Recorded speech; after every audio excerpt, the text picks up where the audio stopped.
Саламатсыздар ма YouTube каналының көрермендері.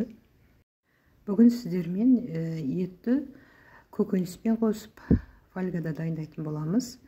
Видеоның соңына дейін көріп, лайк басып, комментарий жазып, тіркеліп отырыңыздар каналға.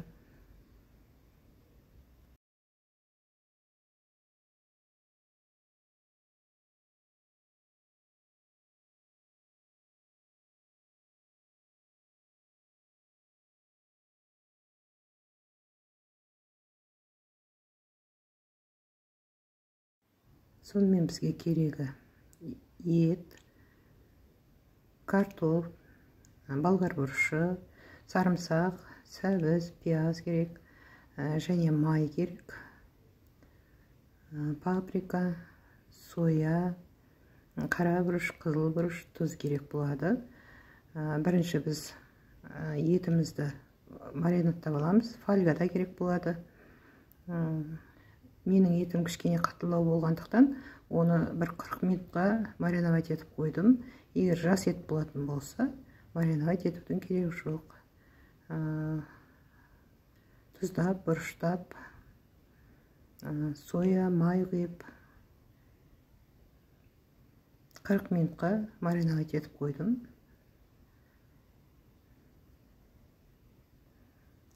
Бұл жерде 4 порция істеп жатырмын мен. Семьяның адам басына қарай. Маринад етіп болғанша біз көкөністеріміздің бәрін бірінен кейін бірін жақсылап турап алып дайындап қоямыз. Болгар бұрышында, пиязды да шағындау етіп турадым.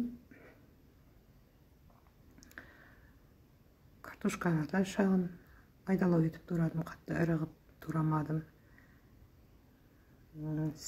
Сәбізді майда көбек етіп турадым.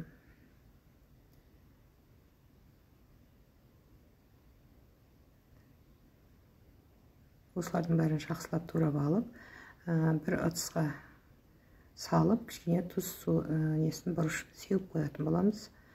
Оған дейін етіміз маринад етіліп тұрады, дайын болып қалды.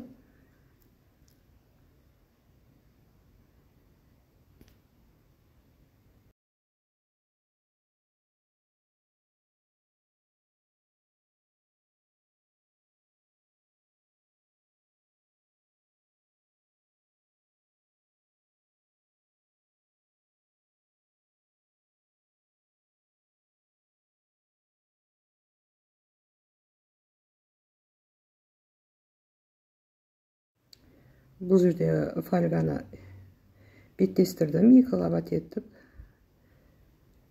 сөйтіп 4 бөлікке дайындап қойдым.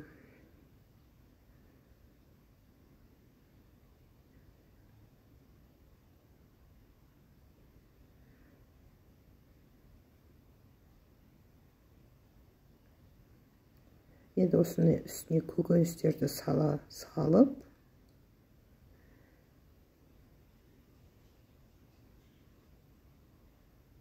оның үстіне етімізді жайғастырамыз.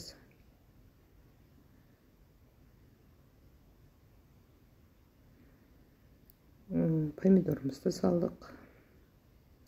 Кішкене тамаққа дәм беретін. Осылай шағын етіп, мықтап бекітіп қоямыз. Енді осыны духовкада 200 градуста 1 сағатта дайын болады. Міне біздің фольгадағы етіміз дайын болды көкөністерменен. Осы фольгасыменен дастарханға ұсынсаңыз болады. Маринадталғаннан кейін еті де өте әдемі жұмсақ пісті. Сіздермен бірге болған Лейла. Видеоның соңына дейін көрсеңіз, лайк басып, комментарий жазып, тіркеліп отырыңыздар.